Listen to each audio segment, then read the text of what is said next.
नमस्कार मेरे बहुत बहुत प्यारे मित्रों।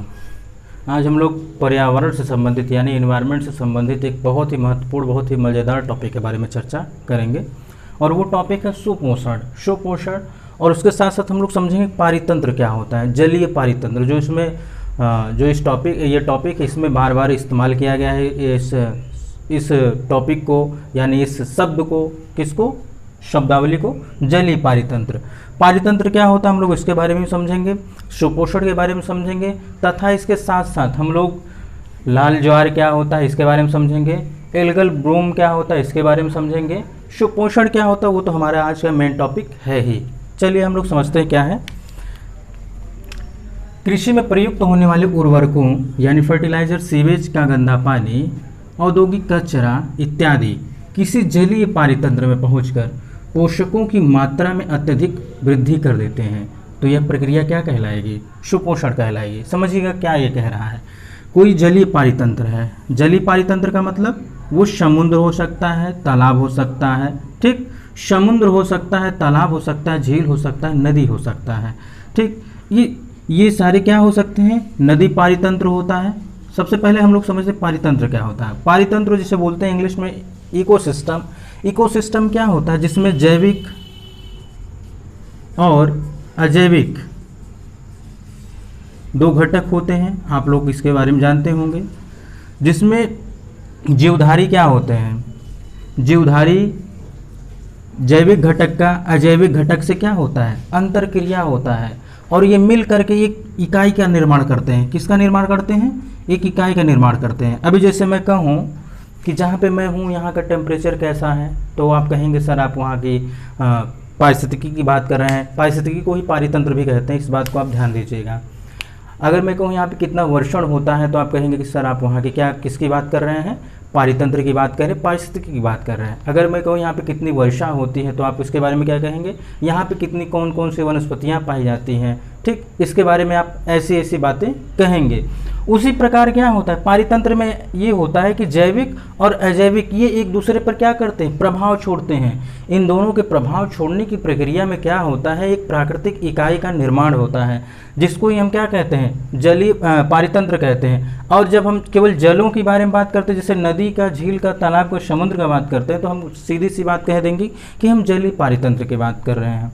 जैसे मान लीजिए कोई समुद्र है और इसके अंदर क्या क्या घटक हैं, इसके अंदर क्या क्या जीव हैं, इसके अंदर क्या क्या मिनरल्स है, क्या क्या चीज़ें हैं जो एक दूसरे पर प्रभाव डाल रही हैं, तो इसको हम लोग कहेंगे कि ये जलीय पारितंत्र है। इसको हम क्या कहेंगे, ये जलीय पारितंत्र है। यही चीज़ें होती हैं यहाँ पर कि कृषि में जो प्रयुक्त होता है यानी एग्रीकल्चर में जो हम उपयोग करते हैं, उर्वरक हो, चाहे वो सीवेज का पानी हो, औद्योगिक कचरा हो, ये सारे के सारे क्या करते हैं, यही जलीय पारितंत्र में पहुँचकर क्या करेंगे, इसके पोषकों की मात्रा को क्या कर देंगे, बढ़ा देंगे, अत्यधिक कर देंगे। इसी को बोलते हैं सुपोषण। इसको एक और भाषा में समझिएगा, पोषण का मतलब कि आपको खाना पीना मिल रहा था, लेकिन अब क्या हो रहा है, आपको मिनरल्स ज़्यादा मिलने लगे।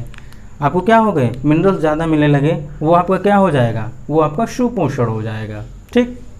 उसको क्या कर देंगे, सुपोषण। एकदम सामान्य भाषा, एकदम आसान भाषा में समझिएगा कि पहले जो हमारा जो होता था, पोषण होता था, यानी कि जो हम खाते पीते थे, बस खा पी लेते थे, भोजन कर लेते थे। लेकिन अब क्या हो रहा है, अब हम एक निर्धारित मात्रा ले रहे हैं, निर्धारित मिनरल्स ले रहे हैं, जिसमें मिनरल्स की मात्रा ज़्यादा हो रही है, विटामिन्स की मात्रा ज़्यादा हो रही है, कार्बोहाइड्रेट की मात्रा ज़्यादा हो रही है। यानी कि कहा जाए कि जो पहले का स्तर था, जो हमारा पोषण का पहले स्तर था, वो यहाँ तक था, अब हमारा पोषण का स्तर ये हो गया, तो इसी को बोल देंगे सुपोषण। यानी आपके पोषण में क्या हो गई, अत्यधिक वृद्धि हो गई। क्या हो गई, अत्यधिक वृद्धि हो गई, इसी को बोलते हैं सुपोषण। अब इसी से संबंधित दो तीन और टर्मिनोलॉजी है, शब्दावली है, उसके बारे में समझना अति आवश्यक है।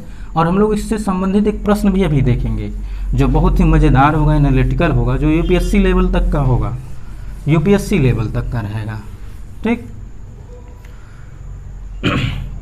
पोषक की मात्रा में जब अत्यधिक अचानक वृद्धि हो जाती है ना, तो शैवालों की संख्या में अत्यधिक क्या हो जाती है, इनकी मात्रा बढ़ जाती है। यानी कि जो संख्या हो जाती है पहले से कई गुना क्या कर जाती है, इंक्रीज कर जाती है, जिससे जल की सतह पर शैवालों की एक परत बन जाती है। अभी जैसे मैंने कहा ये क्या है, एक जलीय पारितंत्र है, ठीक। इसके अंदर क्या है, शैवाल है। ये इसका क्या है, मान लीजिए ये इसका जल का सतह है, जल का सतह है, ठीक, इसके सतह पर ही क्या हो जाएंगे, शैवालों की क्या हो जाएगी, संख्या बहुत ज़्यादा वृद्धि हो जाएगी। शैवाल को इसको ऐसे ही समझ लीजिएगा कि पूरे परत पे क्या हो जाएंगे, ये कवर कर देंगे। ठीक, क्या कर देंगे, इसे कवर कर देंगे। इसी को बोलते हैं एल्गल ब्लूम। जैसा कि मैंने पहले भी बताया है, शैवाल प्रस्फुटन क्या होता है, किसी जल में जब पोषकों की मात्रा अधिक हो जाती है तो वहाँ पे की जो जल होते हैं उसका कलर ही चेंज हो जाता है। हम लोग इसके बारे में पिछले वीडियो में यानी पिछले लेक्चर में चर्चा ऑलरेडी कर चुके हैं। लेकिन यहाँ पे हम जो समझेंगे वो ये है कि अगर पोषकों की मात्रा बढ़ गई इसमें तो क्या हो जाएगा, इसके जो जल की सतह होंगे, इस सतह पर शैवालों की मात्रा क्या हो जाएगी, इनकी संख्या क्या हो जाएगी, अत्यधिक बढ़ जाएगी, जिससे क्या हो जाएगा, इस पर एक शैवालों की परत बन जाएगी। क्या बन जाएगी, एक लेयर बन जाएगी। इसी को बोलेंगे एल्गल ब्लूम। क्या बोलेंगे इसे, एल्गल ब्लूम। ठीक, अब इसी से संबंधित एक और है जो इसी से जुड़ा हुआ है। एल्गल ब्लूम जल का रंग परिवर्तित कर देता है, प्रश्न भी बन सकता है। ठीक, सामान्यतः वह जल के रंग को ब्लू ग्रीन, भूरा, लाल बना देता है। इसे ही क्या बोलते हैं, लाल ज्वार यानी रेड टाइड्स कहते हैं। ठीक, इसे ही क्या बोलते हैं, रेड टाइड्स कहते हैं। जलीय पारितंत्र इसमें इस्तेमाल हुआ था, इस टॉपिक में इस शब्दावली का इस्तेमाल हुआ तो उपयोग हुआ था। इसको मैंने समझाने के लिए कह दिया कि जलीय पारितंत्र क्या होता है, एक स्वरूप होता है। जलीय पारितंत्र भी एक स्वरूप होता है। जो जलीय पारितंत्र होता है, झील पारितंत्र होता है, तालाब पारितंत्र होता है, समुद्र पारितंत्र होता है। ठीक, जलीय पारितंत्र कभी भी अगर आपके माइंड में आता है, बस केवल ये समझ लीजिए आपके दिमाग में बस केवल जल आना चाहिए, चाहे वो नदी का हो, झील का हो, तालाब का हो, समुद्र का हो। ठीक, अब आप लोग समझ गए होंगे कि क्या होता है सुपोषण, कि आपके पोषण में वृद्धि हो गई। एल्गल क्या हो जाएगा, जब पोषकों की मात्रा अधिक हो जाएगी तो शैवालों की मात्रा बढ़ जाएगी। वो लेयर के ऊपर ये जल की सतह के ऊपर एक लेयर बना देंगे शैवालों की। जब ये इनका मात्रा बढ़ जाएगा तो ये क्या कर देंगे, जल के कलर को ही चेंज कर देंगे। जब यहाँ पे इनकी भारी उपस्थिति हो जाएगी, आप स्वयं से सोचिए कि जब इनकी उपस्थिति यहाँ पे अधिक हो जाएगी तो जाहिर सी बात है ये क्या कर देंगे, इसके कलर को ही चेंज कर देंगे। कलर कौन कौन से कर सकते हैं, लाल कर सकते हैं, भूरा कर सकते हैं और ब्लू ग्रीन कर सकते हैं। ठीक, इसे क्या बोला जाएगा, लाल ज्वार, रेड टाइड्स कहेंगे। अब हम लोग समझते हैं इससे संबंधित प्रश्न जो कि बहुत ही मजेदार होगा। अभी आप लोग देखेंगे और आप लोग स्वयं भी इसका प्रयास करेंगे। ठीक, आप लोग स्वयं से भी इसका प्रयास करेंगे। चलिए अब हम लोग चर्चा करते हैं। प्रश्न रहेगा निम्नलिखित कथनों पर विचार कीजिए। प्रश्न जो रहेगा, निम्नलिखित कथनों पर विचार कीजिए। निम्नलिखित कथनों पर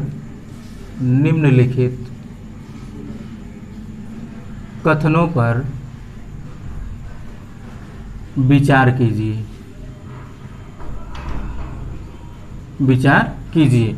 ऑप्शन फर्स्ट हो जाएगा हमारा, कृषि में प्रयुक्त होने वाले उर्वरकों, सीवेज का गंदा पानी, औद्योगिक कचरा इत्यादि किसी जलीय पारितंत्र में पहुंचकर पोषकों की मात्रा में अत्यधिक वृद्धि कर देता है। ठीक, इसी को ही हम क्या बोलते हैं, इस प्रक्रिया को ही सुपोषण कहते हैं। ऑप्शन नंबर 2, पोषकों की मात्रा में अचानक हुई वृद्धि शैवालों की संख्या को अत्यधिक बढ़ा देती है, जिससे जल की सतह पर शैवालों की एक परत बन जाती है। इसे ही हम बोलते हैं एल्गल ब्लूम। ठीक, ऑप्शन 3, एल्गल ब्लूम जल का रंग परिवर्तित कर देता है। सामान्यतः वह जल के रंग को ब्लू ग्रीन, भूरा, लाल बना देता है। इसे ही लाल ज्वार कहते हैं। ठीक, अब हम चौथा ले लेते हैं ऑप्शन, यानी ऑप्शन 4 क्या हो जाएगा, जलीय पारितंत्र का भी एक स्वरूप होता है नदी पारितंत्र, यहाँ पे आप पारितंत्र शब्द जोड़ लीजिएगा, झील पारितंत्र, तालाब पारितंत्र, समुद्र पारितंत्र, इसी पारितंत्र का क्या है, भाग है। अब आप कूट देखिए, option A, option B, option C, option D, क्या हो जाएगा, 1 2 3 3 2 3 4 1 2 3 4, इनमें से कोई नहीं। अब आप देख सकते हैं कैसे प्रश्न बनाइए। अभी तो मैंने क्या किया, सारे के सारे कंटेंट को एक प्रश्न के फॉर्म में रख दिया, लेकिन आप इसके साथ साथ क्या कर सकते हैं, इसके शब्दों के साथ छेड़छाड़ कर सकते हैं, यानी कि थोड़ा चेंजेस कर सकते हैं। चेंजेस करने का क्या तात्पर्य होगा, यहाँ पे कलर चेंज कर सकते हैं, यहाँ पे नदी के बजाय कुछ और रख सकते हैं, झील के बजाय और तालाब, समुद्र के बजाय और कुछ रख सकते हैं। ठीक, इसके साथ साथ इसमें क्या कर सकते हैं, सुपोषण के बजाय पोषण कहलाती है। ठीक, समझ रहे हैं। तो इससे क्या होगा, अगर मैंने यहाँ पे पोषण लिख दिया तो पहला ऑप्शन गलत हो जाएगा, तो हम लोग एलिमिनेशन मेथड से क्या करेंगे, इसको सॉल्व करेंगे। तो पहला कहाँ है, पहला ये है, पहला ये है, तो ऑप्शन बी हो जाएगा सही। ठीक, अगर मैं सभी में चेंजेस कर दूं, सभी में परिवर्तित कर दूं, केवल यहाँ पे ज्वार लिख दूं, ठीक, यहाँ पे केवल ब्लूम लिख दूं, यहाँ पे पोषण हो जाएगा, और यहाँ पे का भाग नहीं है, का भाग नहीं है, तो इसमें क्या हो जाएगा, अब कोई सही नहीं है तो हम सबको कट कर देंगे, आ जाएगा हमारा ऑप्शन डी। तो मित्रों, ऐसे ही प्रश्नों को देखने की आवश्यकता है, अपनी टेस्ट सीरीज स्वयं से बनाइए।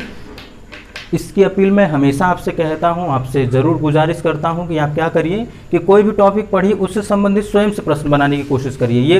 ये प्रक्रिया कैसे आएगी, ये कैसे आपके अंदर डेवलप होगा, इसके लिए हम लोगों ने जितने भी टर्मिनोलॉजी के बारे में चर्चा किया, चाहे वो इकोनॉमिक्स से संबंधित हो, चाहे वो इन्वायरमेंट से संबंधित हो, या फिर पॉलिटिक्स से संबंधित हो, उसके बारे में हम लोगों ने चर्चा किया कि कैसे प्रश्नों के फ्रेमिंग किया जाता है। ठीक, तो मित्रों, आज के लिए बस इतना ही। हम लोग मिलते हैं नेक्स्ट वीडियो में नए टॉपिक के साथ। जल्द ही इन्वायरमेंट की भी एक सीरीज स्टार्ट होगी, जो आपको एकदम बेसिक से लेकर के मैं बताऊंगा, जो बहुत ही मज़ेदार होगी।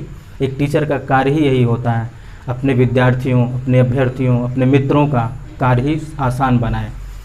ठीक, पढ़ने में उन्हें इंटरेस्ट जगाए, वो पढ़ें तो उनको अच्छा लगे, मज़ा आए, एंजॉय करें। तो मित्रों, इन्हीं शब्दों के साथ आज के लिए बस इतना ही। तब तक के लिए नमस्कार।